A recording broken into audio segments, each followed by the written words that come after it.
O anticomunismo foi um argumento importante para o golpe de 64 e a própria montagem da ditadura militar no Brasil.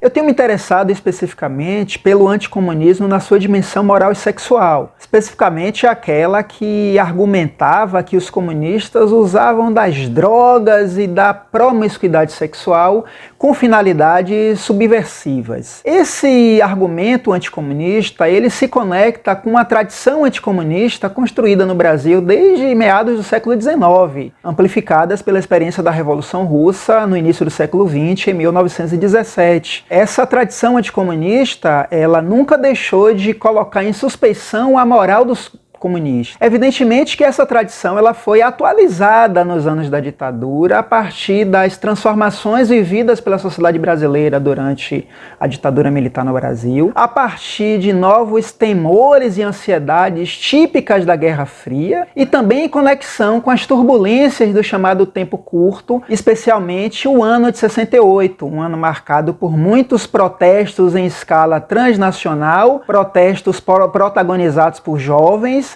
mas também um ano marcado por uma reação visceral e conservadora de natureza anticomunista. 68, portanto, é um ano emblemático dessa circulação transnacional desse protesto em diferentes partes do mundo, protesto esse marcado pelo protagonismo juvenil, pela presença significativa de estudantes. Ao mesmo tempo, no caso específico da realidade brasileira, é bom lembrar que 68 é um ano catalisador também de uma reorganização da oposição na cena pública, protagonizada também pelo movimento estudantil brasileiro, não é que depois de um período de repressão em função das políticas repressivas desenvolvidas pelo golpe, que fechou entidades, colocou a UNE na ilegalidade, destituiu direções de entidades estudantis, perseguiu. Depois desse período, esse movimento estudantil se reorganiza e 68, portanto, é um ano emblemático. É nessa perspectiva que, para os anticomunistas,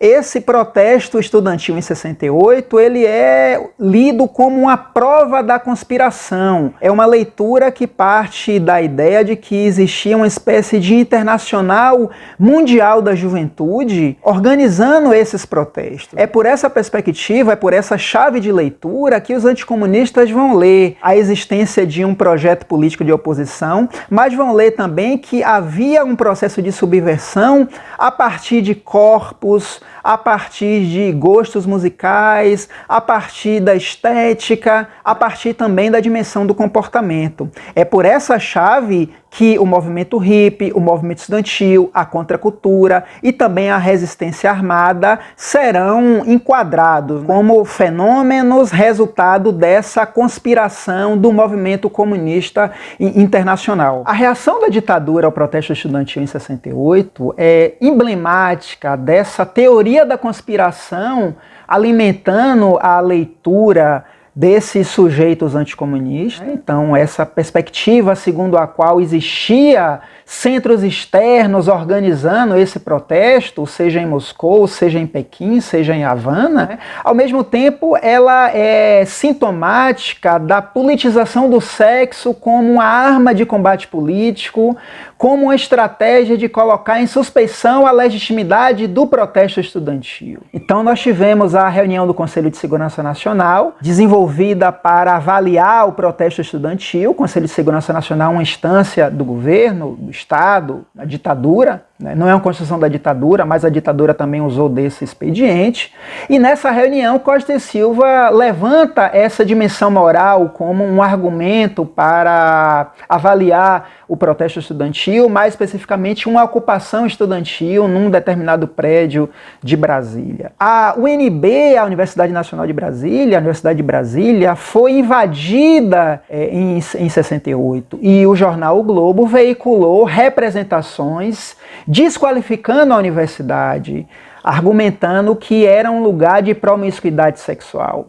O próprio Congresso da UNE é um terceiro exemplo que mostra o uso desse argumento em torno do sexo e das drogas como justificadores de uma repressão política. Por fim, nós tivemos também, depois do ato institucional número 5, a invasão do CRUSP, da residência estudantil na USP, e esse argumento também das drogas e da promiscuidade sexual foi um dos argumentos levantados. Então são 4 exemplos do ano de 68 que são instigantes para a gente pensar a existência dessa teoria da conspiração, orientando a visão de mundo dos anticomunistas e, ao mesmo tempo, evidenciando essa dimensão moral e sexual como parte do arsenal de desqualificação do protesto estudantil no ano de 68.